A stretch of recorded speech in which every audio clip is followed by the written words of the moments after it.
Welcome to Your Inner Power with Krista. This podcast is for the deeply intuitive ones, the curious ones, and the ones who follow their own path and embrace their uniqueness. We'll chat about all things spiritual, life's adventures, and always go back to deep self-trust because it's all within you. Let's dive in. Hello, and welcome back to the podcast. I am super excited to have a guest on today, Hannah. She is a Reiki master and psychic medium. I'm going to have her go into a little bit about who she is and what she does, but I have been waiting to do this episode with you, Hannah, because I feel like we always laugh. I feel like this is always like a fun thing. Like with spirituality, sometimes it could just be so heavy. And when I find lovely people like you, when it's just like an expansive, open conversation, I love it. So let's get into it. Tell us a little bit about who you are and what you do. So, as you said, I'm a psychic medium. So, I do a lot of work around translating what spirit wants to tell people and helping bridge some gaps in communication. I truly love it. And my gateway drug was Reiki that got me into that. I was finding that when I was doing energy healing, people's loved ones and spirit guides really wanted to come in and assist with that because they really do cheer us on from the other side. So I spent a few years trying to figure out how do I meld the two. And I'm just embracing both gifts and seeing where it leads me. But that is what I do professionally. And then I'm also a mom of three. And so that throws all sorts of things in the mix, trying to do what I love and then also take care of my kids and, try to not focus on the balance of it because everything, sometimes I'm just trying to embrace like the chaos because that's kind of where I've settled into because it's difficult. Trying to do what you love and also having other responsibilities that at times aren't so fun. Of So course. that's a little bit about me. Okay, beautiful. We'll get into that a little bit too about like being a mom and being a spiritual entrepreneur and just Mhm. how to kind of navigate all of it and navigate the chaos, as you said. But I want to start a little bit with how did you even get into this? Like, how did you start going on the spiritual development journey? Sure. So I would say what the catalyst for basically me undoing and feeling like totally like who am I? It would felt like a crisis a little bit. Was becoming a mom. My first experience in pregnancy was a miscarriage, and that really rattled me. Because one, society is really uncomfortable about talking about grief and loss and just trying to brush it off. And I had a real problem with that, a problem just in the experience for myself and also this kind of like what is life, why did it happen kind of thing. And then subsequently had a pregnancy and then had my first daughter, and that was so eye-opening and so tender because it was basically felt like a whole new threshold, a whole new identity, a whole new purpose. And it came with such deep love and such deep excitement, but also so much to be scared about and so much pressure, um, because we're all really not that equipped. We're all like, if I could look at myself back then, it would be like one day at a time, take it easy. Like, it just forces you to look at how you were operating before kids and then how you're operating now. My relationship, my marriage changed, my relationship with my family changed. And so the catalyst to my spirituality was actually losing a pregnancy, then having one, and then every birth since. And I did have a few miscarriages, in mixed in, but all of that really forced me to assess like what was important to me. And so it was things like that that made me want to connect in a spiritual sense and take care of myself more because I had so much, I was responsible. And so with that, I found ways to support myself spiritually. So I was always looking for, I had a hard time asking for help. And the first big thing that I asked for help was with acupuncture. And that spiritually was like really weird because it was the first time I felt so calm. But then I started getting what I know now to be clairaudient downloads because my body, now that I know what I know, my body was in such a restful state that I was able to receive information.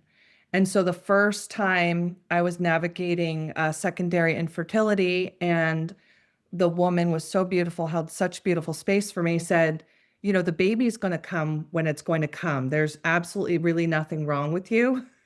But I was just trying to like navigate this new relationship with my body, and it was really difficult.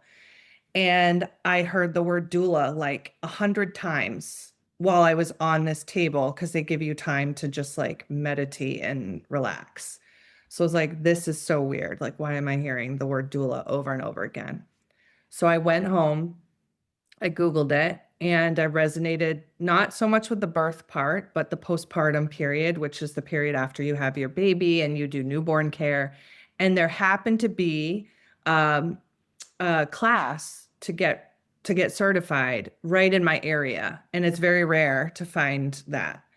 So I went through that and found doula work to be so helpful. And then fast forward a little bit to during COVID, I felt overwhelmed and empty and like out of gas. Like my tank was not full. And so I was like, I've always been energetically sensitive and like I needed something. And somebody was offering Reiki, but distance. So then I did that. And as I'm going through that, I'm feeling sensation and I'm feeling like all these feelings and emotions. And then I felt relieved and more in my body. And I was like, I need this tool for me. Like, I need to use this so that this was so impactful for me. I need to learn how to do it. And then went on the Reiki journey. And then, like I said, the Reiki, when I became attuned, kind of opened up my psychic abilities, my mediumship, um, and that's kind of how, in the quickest form, I can explain how that all evolved. And that was over 10 years, maybe. So that's where I, quickly landed here, and how I found all of this. That's beautiful. So, really, like, do you feel like your kids are such a large part of your journey? They're like the lesson. And like I said, it felt like I would do a chapter. I would consider like each one of my children like a different chapter. And so I learned every child had, even the ones that aren't physically here, every child had a check-in point where are we going to stay the same course or are we going to change or are we going to let go of things that don't serve me? And some of the harder lessons were the miscarriages where I wasn't going to move. And that was for my benefit. And it's absolutely heartbreaking in the moment. I'm not going to take that away. But was I settling and did I need that kind of wake up and grief to kind of move through me and motivate me to do more for me? So all my kids, like from my first to my third, were all so different. Obviously, they're all different. And I decided with my third that I would show how much I've grown. And one of those things was just asking for more help and finding more resources and feeling supported by women I chose to have in my life. And it was so, so beautiful. And so, yeah, I would say my kids are exactly why I am where I am. And if we talk about like a soul connection and having all this, it was it was beautiful and it is beautiful and they still like teach me. So it's not even just like the birth experience, it's like how we're growing together and who I am as a mom.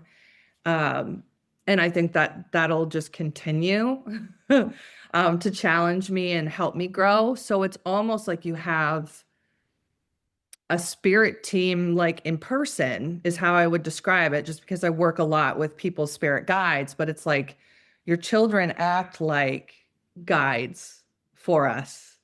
They activate us, they love us, they don't love us. Like it's like, but yeah, I would say my kids are like fully the reason why I have evolved the way I have, and maybe faster than if I hadn't had them. And they're such, like, teachers, I feel like. Like, Hmm. it's kind of wild. Like, I don't have kids of my own, but just being around kids sometimes that they say, like, the wisest things and, like, really get you kind of thinking, and then you're like, "Wait a minute, what am I doing here?" Or it's like a shift in perspective. It's wild, and I think it's kind of interesting. This is just like a side note. I feel Hmm. like kids can be kind of thrown to the wayside or like, oh, well, what do they know? Or same thing with older people, I think, in our society. And they're filled with just the ability to live in a way where they just kind of like float around and like do what they desire and they just like know what works for them and what doesn't work for them. And I think even just being in that presence, like of that energy, is so activating for another. And I can't imagine how activating it is being the mother of the child that's doing that. Right. And I tend to create children that are very leadership focused. But it's funny because that's how I was as a child.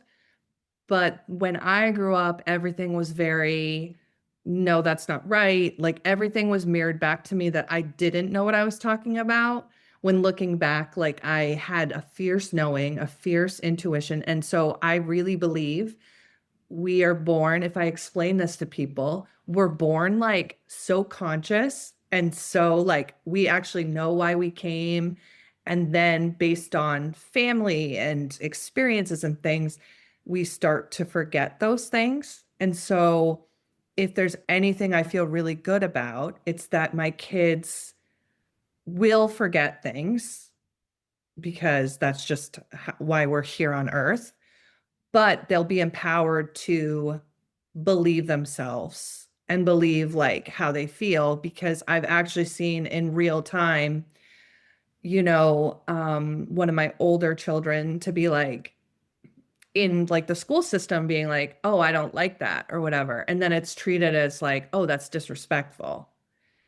And I think in a whole different conversation, the education system says they want to build leaders. And then I have them. Like they're going through school, and many of these kids coming through are those things.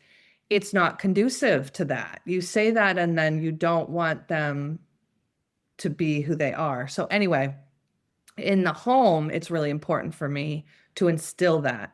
And sometimes I'm still really shocked at how confident and grounded my kids are, because I've decided to do that work on myself and they see me not caring about what other people are doing or families or kids. Like I stay really true to what feels good for me and my children.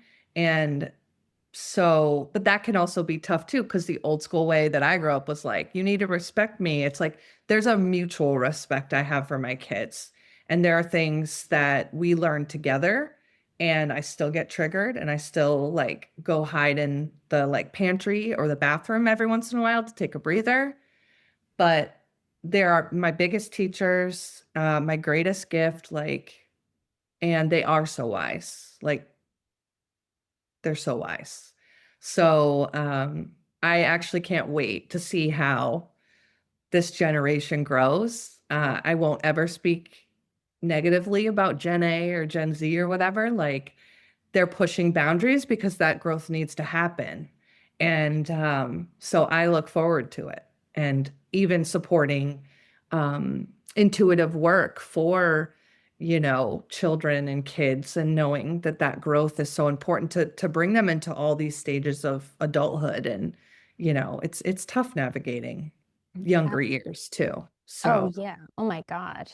My younger years, it was hard, especially like that. I would even say like tween years. Those mhm, were really, really hard. High school was kind of like a nightmare, but like that's mhm, another story. But I think that these souls coming in now from like the work that I do as well, I really see that they're coming in wanting conscious parents and wanting like spiritually awakened parents because they're like, I'm coming here and I know what I'm doing here. And I need, like, it's like I can't fully forget. And I feel like the way that we may have forgotten a little bit more, it's like they need that support from us and they're pushing us to ensure that we're going to be that perfect match for them. mhm. Yeah, if I could even, because I'm very clairvoyant in how I view when I do readings and also when people are speaking, and it feels like, um I'm a millennial, so I'll just speak for me. There was an existence of us, and I don't know why, like, Spirit's showing me it this way, but like from prehistoric times to like a completely developed starseed like, and those are two very different things, right? And so um, I know one day we'll get the recognition for how we had to exist in both spaces, but I agree, like these children are calling us to really reflect and look on the growth, and that one day they'll say, "Oh my gosh, I can't believe they existed in this kind of place," and that we were able to fight through. Conditioning is a word you use a lot, but that's what I would say. Like, that's huge. So I'll sit here and just say, like, we're doing some really like monumental things based on how society is like gripping the wheel to hold on to what feels safe. And on the other side of this, these kids are gonna, I would just love to see and witness like 2, 3 generations from here, um, the growth. So that's just what I wanted to come in and share.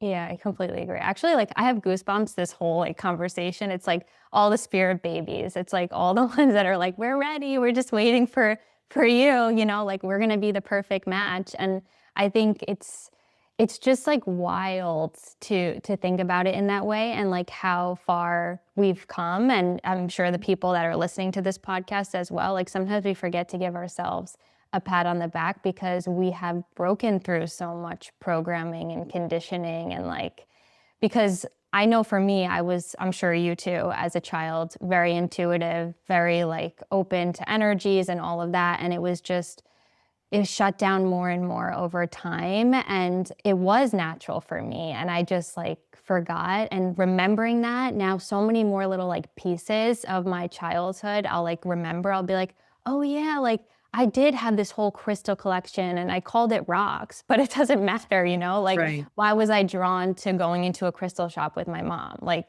it's not that like my mom was super into crystals or anything like that I just like said oh I really like these like I want them and just Right. like little things like Lisa Frank. I know it's kind of funny, but like those illustrations are like wild. The aliens, the colors, the oh my god, the dolphins and the orca whales. That calls to me so deeply. Yes. I'm also not her origin story or her as a person, but her art. If you know, you know. It's interesting. So I felt like as a child, I was outside all the time, like all the time. If I could be sitting on a rock and I'd bring my lunch out and, or be playing with flowers or making like potions and looking for gnomes and fairies. And, really deeply connected to nature. That's what really helped me.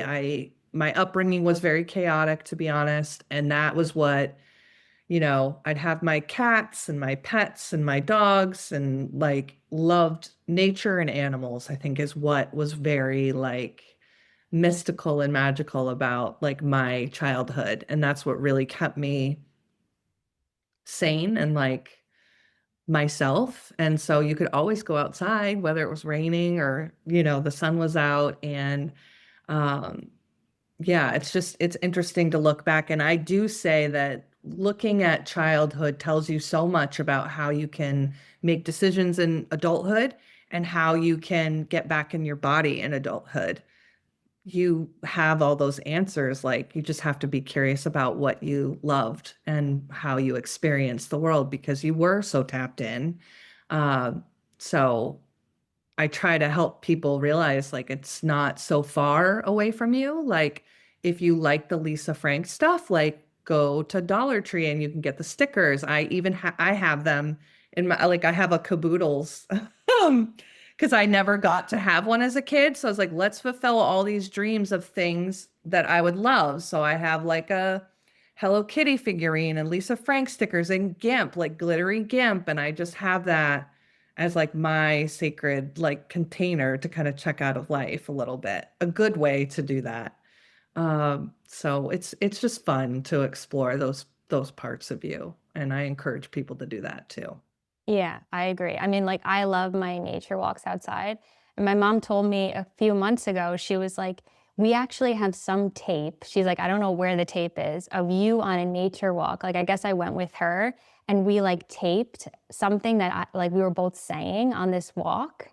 And I would do anything to find whatever I said on that walk. Like, Yes, go what through the was I bringing VHS through? tapes. Yeah, I don't know if we could even like convert. I don't even know where it is or even have to convert it. But it's Yeah. so interesting. Yeah, I live next to a river and I swear sometimes I still dream about it because it was so impactful. Like I remember, well, water does help clear your energy and everything. And I remember getting yelled at because I was like too young to kind of go down there by myself. But I was like, whatever, like I need to go to the river. And so it's yeah, it's just fun to explore that a little bit and understand like just how beautiful you made life beautiful. You know, you kind of created your own reality and that you're capable of doing that now. Yeah. So yeah. Yeah, absolutely. And even like for me, a lot of my childhood was filled with hours of me sitting by myself doing something creative. So like if that was drawing, painting, some type of new craft, like I literally could sit in solitude.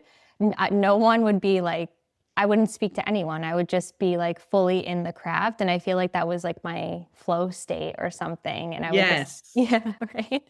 I think I liked watercolors, and I remember just like having them dry on the floor, like 20 of them at a time. And then I liked picking outfits and like writing them down and saying like what matches with what. And did I ever reference that? No, but it was fun. It was fun. Funny. I actually had a binder of like, I thought I was going to be a fashion designer at one point. I went through that phase and I like drew outfits and put them together. I forgot about that. So thank you for reminding me I of that. feel like it was probably inspired by Clueless a little bit because everybody wanted that closet, but it was like, oh, I never thought of like, because usually your mom would dress you. So it's like, oh, I could kind of like take ownership of something for me. But I remember spending hours on it. And then I was like, oh, I can't even get through all my clothes. Like I quit. That's So, yeah, it's fun to think about those things. yeah. So this is inspiration for anyone listening to kind of just go back and think about the things that you enjoyed as a kid and what create. I'm sure it's the creative things and like how you were just like open to anything and everything. And even the idea of like you didn't even need things to play, but you would imagine that like some like a pen was not a pen, like it was like a magical wand or whatever. But it's like amazing how we were able to do that so easily. And it's like no one could tell you that the pen wasn't a magical wand. Like you Right, right. Or that the cat that I dressed up wasn't a real person. My poor cat. So, yeah, and I would say like that advice is if you're overwhelmed, if you feel stuck, like the first thing I would go to is finding some sort of creative outlet in a way. Like if you want to jot down your outfits or type them up, I don't know, take pictures of them. But the book that helped me decide that like adulthood wasn't supposed to be boring and like you could have fun. I really don't know why I thought like the minute I turned 18, like things had to be so serious. Because I have a very serious side to me. But on my development path, somebody introduced me to the artist's way. And that is like a beautiful book that has you take yourself out on artistic dates. And that's where I got my caboodles. Uh, because, and then I started collecting like things for just me because it's really about, it actually teaches you how to do like a form of channeled writing. It's like multifaceted. Have you read it before? No, this sounds fascinating. Yes, I think you'd love it. There's a workbook and a book, but it's really about waking up and like writing in cursive and kind of just like brain dumping, but like channeling. And that's kind of what it kind of gave for me. But then taking little pockets of your day or one day a week where you take yourself out on an like a creative date and you either go get supplies or you go experience something. And I would highly recommend that book to anybody too who might be taking things a little serious, might not know where to start. I believe it touches a lot on inner child things.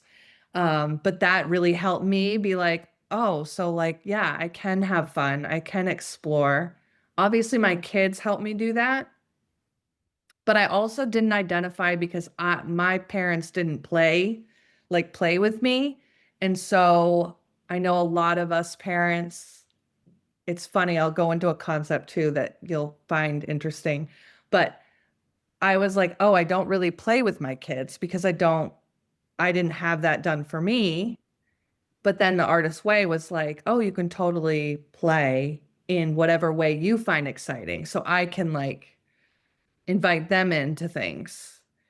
And so that was something I learned like through motherhood. And then the other part of this was a lot of us growing up played in our bedrooms, kind of isolated, right? And so for a lot of this generation, if there's any moms listening, our kids are so comfortable with us that they're called like living room kids now. So we all exist, but it's chaotic and overwhelming. But that's how families are running now because everybody's just excited to be in the same room. Not all the time for me, but like it's just interesting to see how childhood is now too. And so our kids aren't necessarily isolated up in their rooms anymore, or how I did it. So highly recommend The Artist's Way. They have a workbook and a book and would be a great entryway to kind of curiosity around play and creativity and really trying to discover what feels good for you in whatever season of life you're in. I love that. And then your kids will have those beautiful memories of like hanging out all together in the living room. Like I'm sure that means so much to them.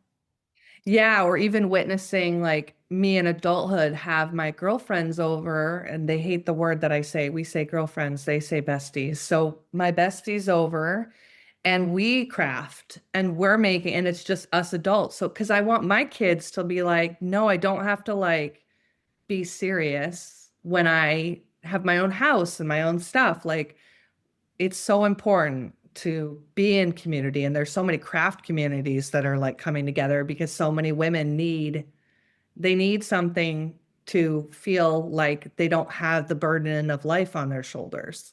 So I think also mirroring for our kids that like there's some separate parts, to enjoy creatively too. So yeah. Okay, so when I have kids, I'm going to talk to you. I'm Yeah, gonna just talk call to me you. anytime. So, with all of that, it's like you went into being then a doula.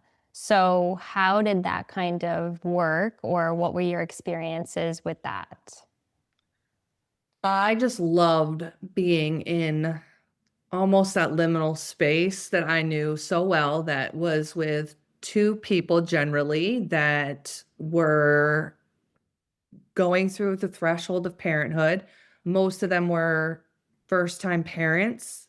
So navigating like you're not taught how to take care of a baby in the hospital, even being released. But doulas are trained to look at like cues of the baby.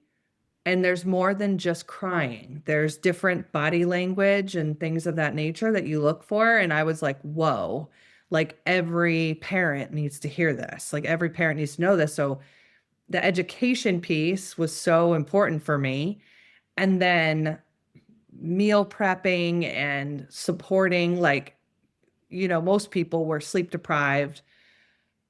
I remember sitting in my own experience looking like laundry, dishes need to be done. Doulas, postpartum doulas can do that, just take the like mental load and list out of the way and just take care of it. I worked a lot with like siblings and so I would support the siblings. I packed lunch, wrote little notes, like because there's a change in when a sibling maybe standalone has a baby, and that's a big change. So I think it was just being a part of something where there was a lot going on and I could swoop in for a couple hours and really support people emotionally and then because we had certain boundaries around what we could give, at least help them find resources or hey, write this down for your pediatrician or this would be a good person to talk to. And that resourcing was really I loved.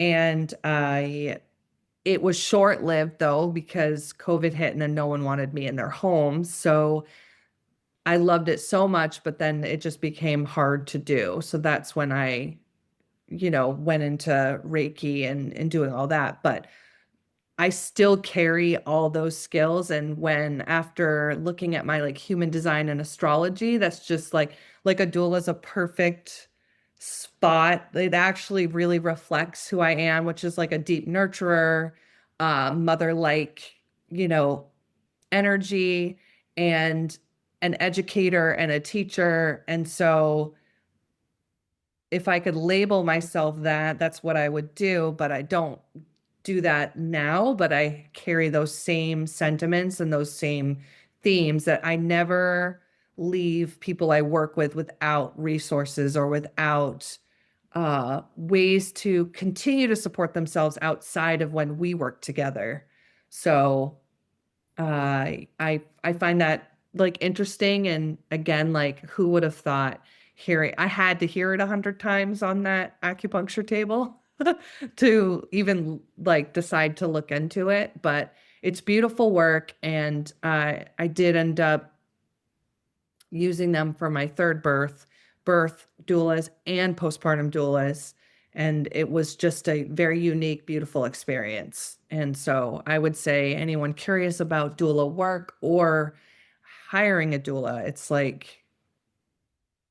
a beautiful thing to be able to have that kind of support. So, That sounds amazing, and even the little notes that you would write with the sibling, because I was 7 when my brother was born, so basically I was like an only child for, like, that's a pretty long time. So I love my brother dearly, and it was like a shift for me as a 7-year-old kid to be like, "Oh, now I have to, like, share the house," you know? Things are different, there's a baby here. So right. I can't imagine how helpful that is for the kids as well. It's like you're really helping the entire family. Yes. And there's if it's a mom and a dad dynamic, there's things that the dad wants to know or the other partner needs to know on how to support, the feeding partner. And so it's like you're dealing with all these things. And that's why it's so important that people just give themselves a lot of grace during this period because you're not meant to stay the same. You're meant to all evolve together, but it's not always going to match up. And when you're sleep deprived, it's emotions are high anyway. But everybody wants the same things, they want each person to feel supported. So I just feel it's nice to have somebody who's not family, because that can be kind of activating, that can kind of like pick through the different dynamics and boundaries, like get you will it will rock you. Like human behavior is so funny to me, but it people change when things like this happen, and so you're not equipped for it. So it's really great to have a third party who's neutral ish, because they're being supported by you. But yeah, it's an interesting space and I love it. And I think that uh I wish it was more accessible for everyone, because everyone should have that kind of support, because not everybody has family around either. So yeah, doula work is beautiful. Well, you're talking about it here, so hopefully that will help out some people because, like, I Yeah. didn't know that much about it. I knew the word, but I feel like I know more about, like, a death doula for some Yeah. reason, I guess. I don't know why that is, but, Mhm. just chatting about this sounds really helpful and would be wonderful, especially, like, first-time parents. I can't imagine. Yeah, well, what's interesting is sometimes first-time parents are like, "We can do it all ourselves," which is fine. But I'll say as like a third-time mom, why if you can, why not? Because the parenthood journey is so isolating anyways, especially in this country, which would be a whole other topic, that if you can call in or gain access, like I had somebody was training and just needed hours, so she was willing to give a discount or free in return for feedback. So there's always sometimes a way or a sliding scale, but why we're conditioned to do things alone. And I would say reconsider because you really don't know what everything's going to feel or look like. And it wouldn't be a bad thing to just have somebody that's not your mom or your mother-in-law, no offense, to be on your support team. And worst case scenario, you don't like it, then you can say, this really isn't working. But I find that a lot more people work either hire as like they know they're going to be a single parent or it's their second or third time and knew how rough it was, the first round. So being proactive, I think, in that if you can, or being creative and having access is really key. So that's what that would be my third time mom advice. I love it. I love it. So now something popped into my head. I'm curious. Did you get like any messages or any guidance when you were doing that work for the families or maybe Oh, so for the interesting. baby? Yeah. Well, so I had what this was. Oh, okay. Yeah. So I had an experience with somebody's past loved one who would have been the father of the baby come through. He, just to protect privacy and everything, he was in the same vocation as my husband. And so there was a connection there. And so that was very resonant, very interesting because I was doing overnights. So I was feeling like I was seeing and hearing information from this spirit, and I was supporting his wife. And that was an interesting experience because I didn't have any background in uh mediumship or anything of that nature. So I just remembered that. So maybe that's why you're asking. So it was, I think more of it was a gratefulness that I was there to support them and that I also understood the uh I don't know what it's like to lose a husband, but I do know what it's like to have a husband in that job field. And so I think it was like almost I was chosen as a match because I understood that dynamic. And I'm sure you know that spirit really does pick like people that come to you that can resonate with like your lived experience or like relatable. And so there was a piece where I felt like that all came into play, that I had a unique view on how to support his wife because of our both of our lives. And so I really just basically felt like he was just really grateful for me coming in and helping. And it was actually one that I did that I volunteered for at no cost, just because under the circumstances. It was you know, an isolating experience for her to be having a baby on her own. And so that would be like well before I was doing Reiki or anything. That's So, beautiful. And yeah. obviously, yeah, no accidents. You guys were a match. And like the fact that it was a volunteer job as well, like, wow. Yeah, yeah. So Yeah, I'm just thinking like, oh, okay, I actually had hints before, but sometimes it takes somebody to ask a question. So COVID hit, then you went into Reiki, you learned how to do Reiki, and then the messages were coming in a lot that way. So then Mhm. how did you learn how to like trust the messages? I went into Reiki, but then I took like an intuitive course. And my teacher was also a medium. And so she taught me what she wished she had been taught. And so I think the first piece that helped me trust was trusting myself and understanding what my thoughts were and what my energy was versus other people's.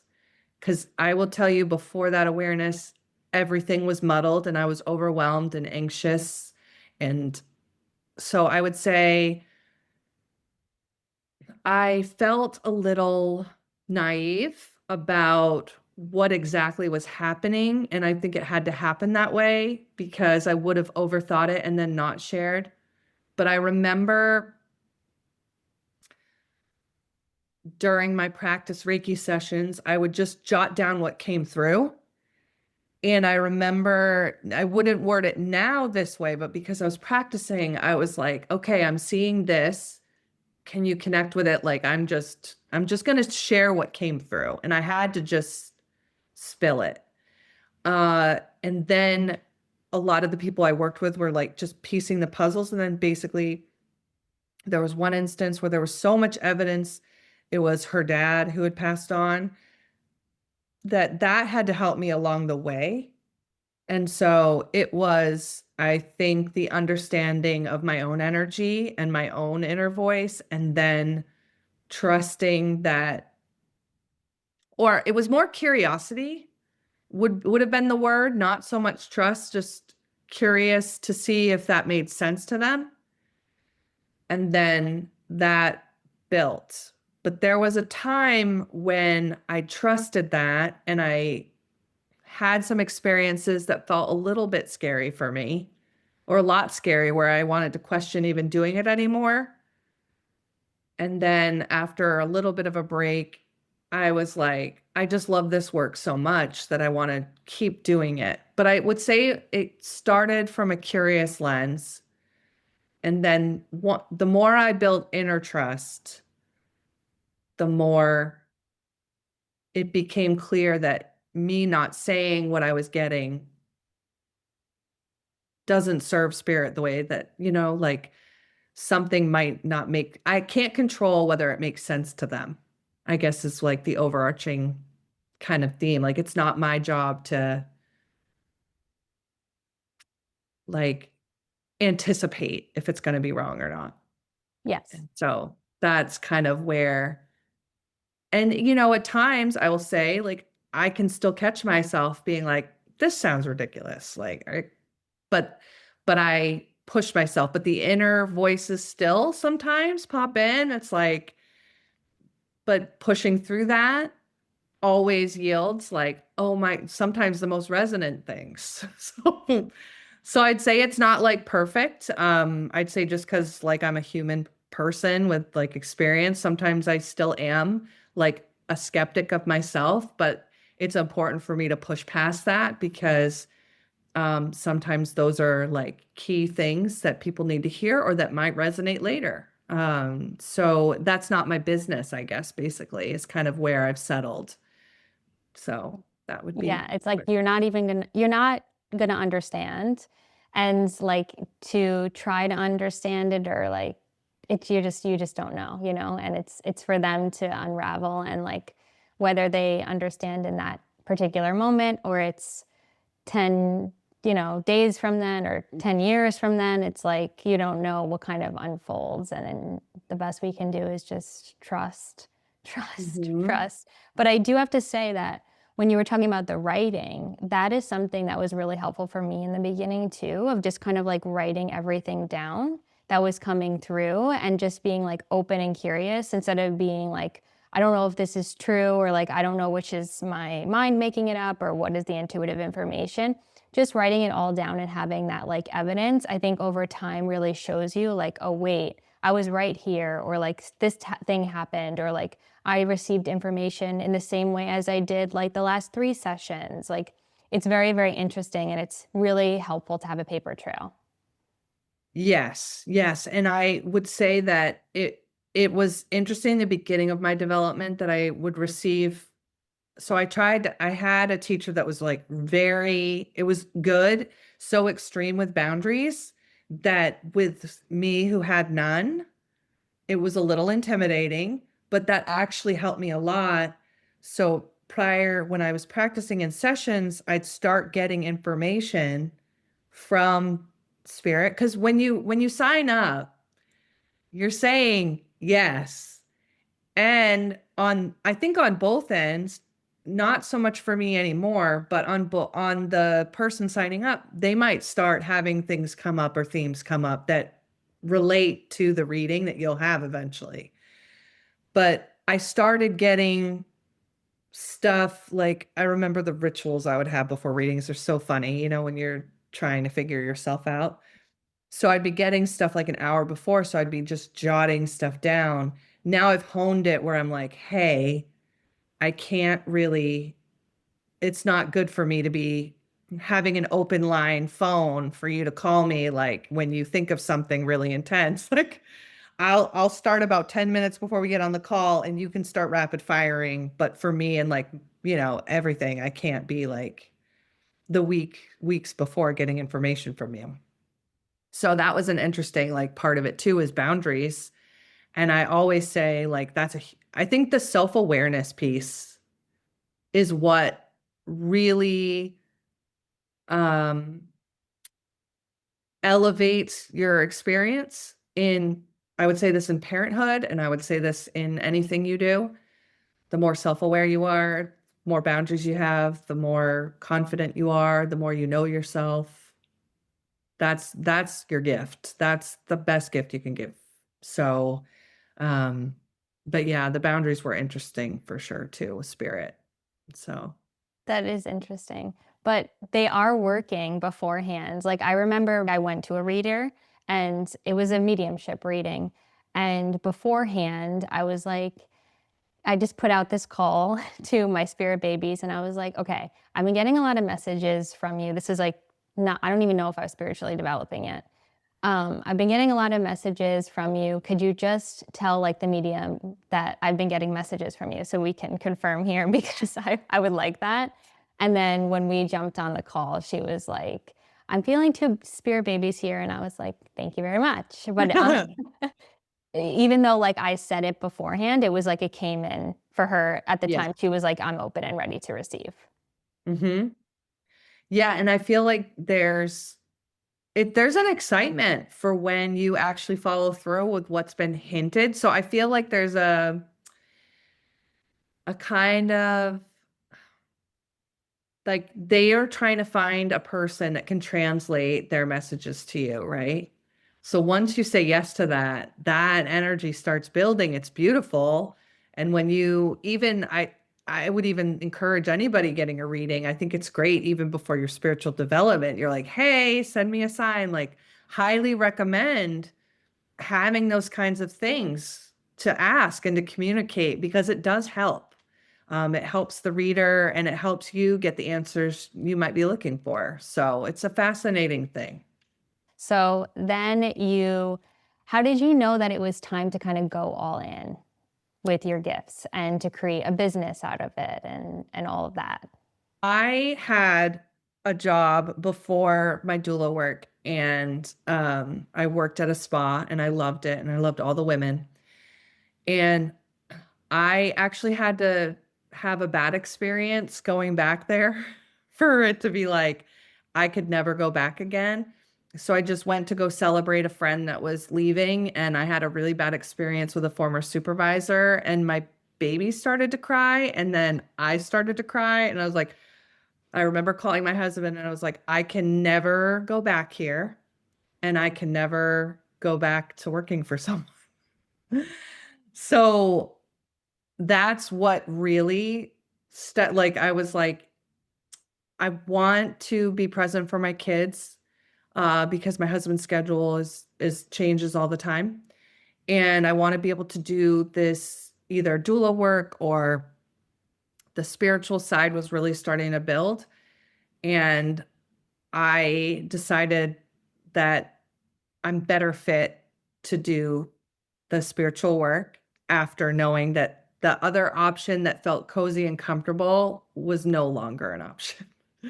So that's what really pushed me to do that. But what was funny is then I created my website and like I launched basically I tried to tiptoe around. It was a weird transition to go from doula work then to try to do energy healing and try to meld the two.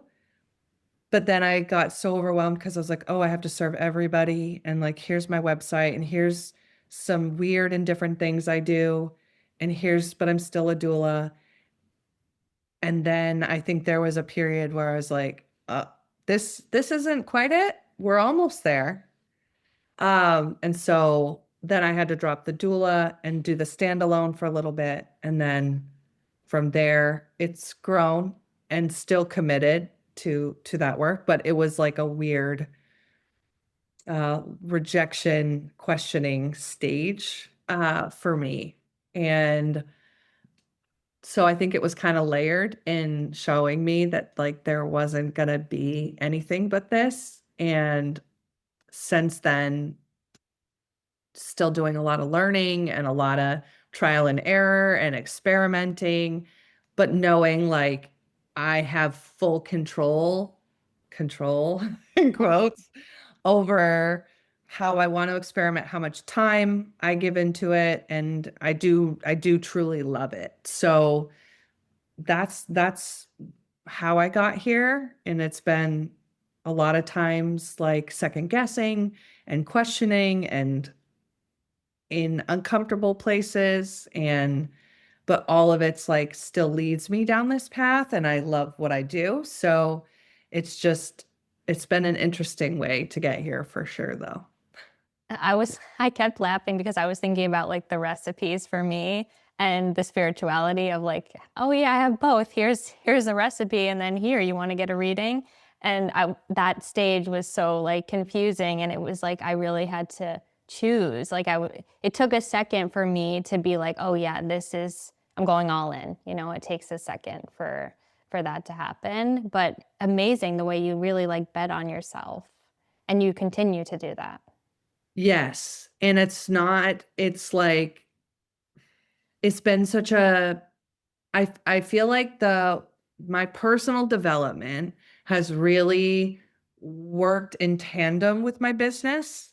They're not apart. And I think if you are spiritually aware in any way, that you'll start seeing that certain lessons you learn, they translate through everything. But it was like less than comfortable. And honestly, um, I was so uncertain through a lot of it and trying to figure out like why am I learning this? Like what am I supposed to do?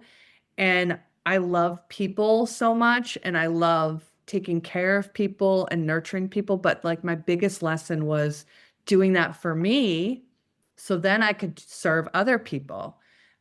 Because I mean, motherhood's a perfect example of it being mirrored for us. Like we're supposed to just be this empty vessel and continually give, and nothing sustains with that mindset. So I think what changed is I really had to be like, I almost can get caught in nurturing myself too much and learning too much and not sharing what I learn. So there's that part, but it was like, that's the only way to do both. The only way to do both, whether you have kids or not, is to nurture yourself and then nurture your business, and they can kind of all coexist in like an ecosystem. So it's been an interesting like evolution Because for me.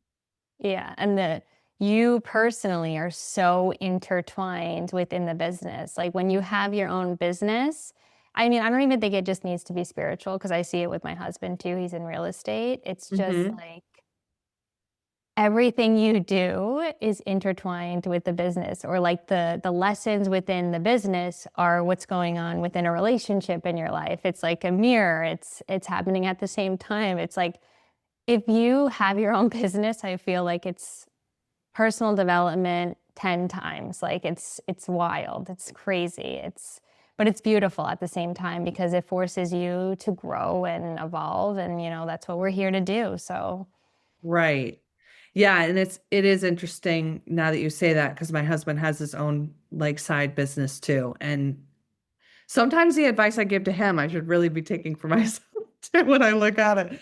I'm like, I can so easily tell you the solution, but why aren't I? Oh, that's right. That's for me too. And so in partnership, you learn so much in that way too. But yeah, it is nothing I will continue to evolve and give myself permission to change because I'm going to be changing. Me 10 years from now is going to be completely different and my business will evolve with me.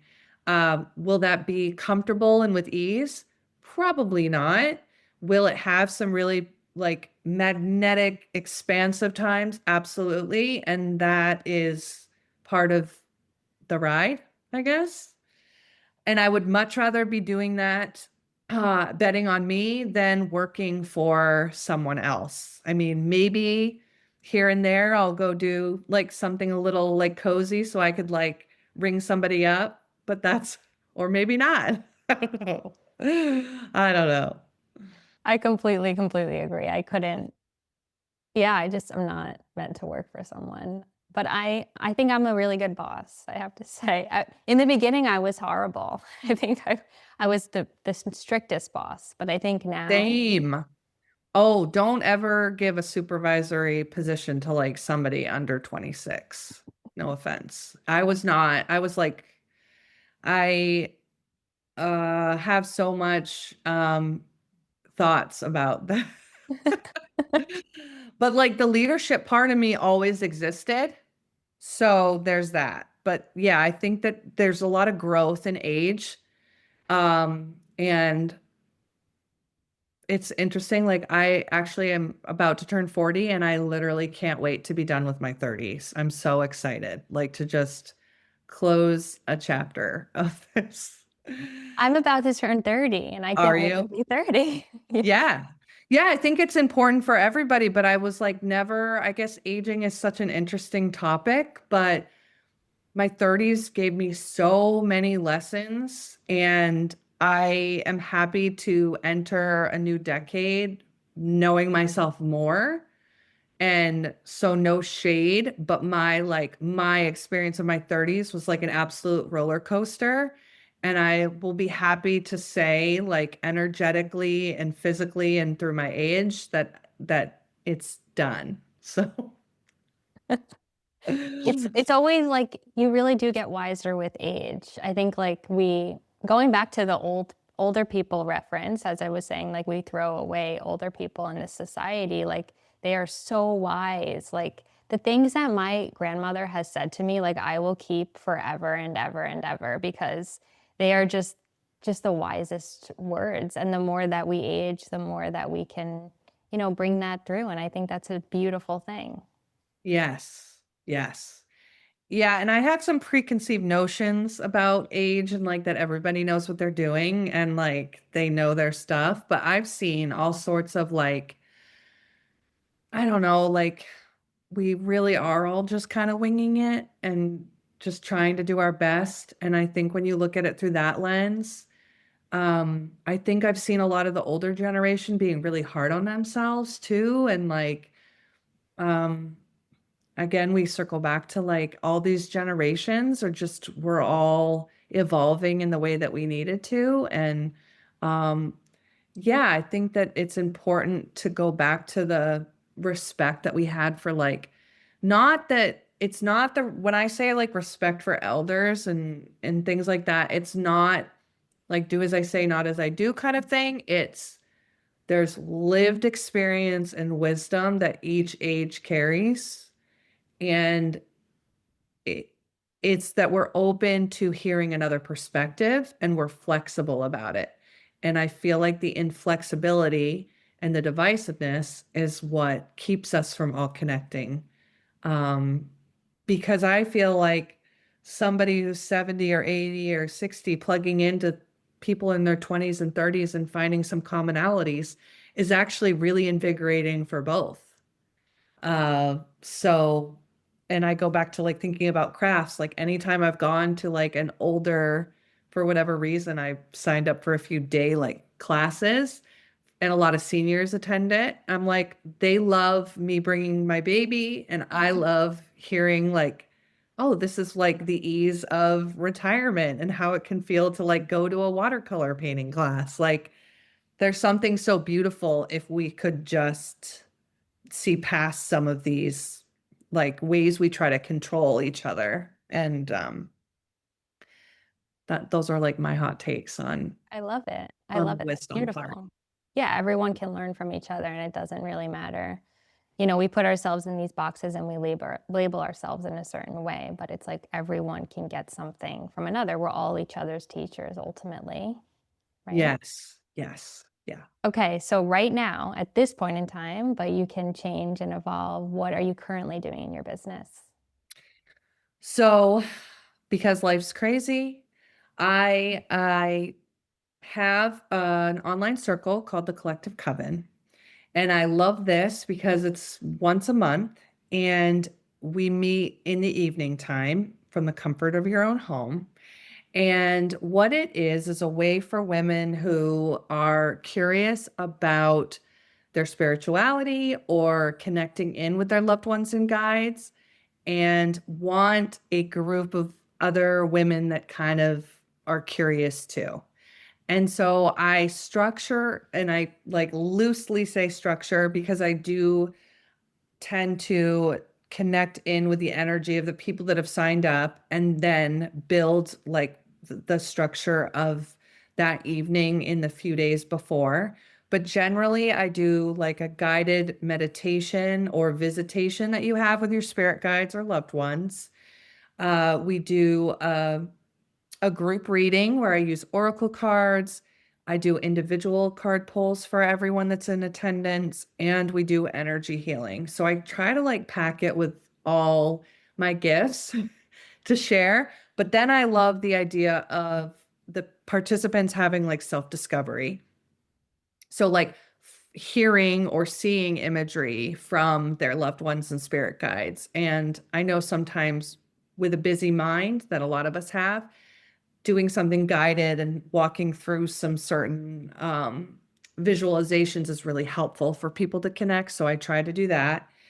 And so that happens once a month. Then I also offer email essence and energy readings and live 1 hour and 30 minute. And so that's basically a bird's eye view from your spirit team, which can be comprised of loved ones you've known, ancestors you've never met, uh, animals, fairies, like the list is ever evolving, but it's the perspective that spirit sees what you're going through. I connect in with like your physical body and maybe what's going on there, just observations, also like energetics, and then getting messages from your loved ones and spirit guides on what's going on, what can help you, channeled tools for people to incorporate. So most of the time it's a song, some sort of movement. And so these are all just like downloaded. And I encourage people to kind of just take what feels like resonant to them. Like one time I had mentioned ecstatic dance, which I have no experience in. And participants have been like, I've been thinking about that. So sometimes it's just like you've been on the like edge of wanting to do something, but then haven't. And then like you're kind of your body and your spirit team's calling you to provide more care. And then so I can do that in an email form, or we can do that like live 1-to-1. And that is basically what I'm offering right now for services. I'm trying to think if there's anything else, but I think that's it. Then I'll do like live readings on Instagram and TikTok, which I am having fun doing. So just trying to give you like little bits of encouragement, little crumbs to know you're like on the right path, and ways to hone your intuition. And I'll probably be teaching workshops and things of that nature as well. But those are like my main exciting offers that I have going on right now.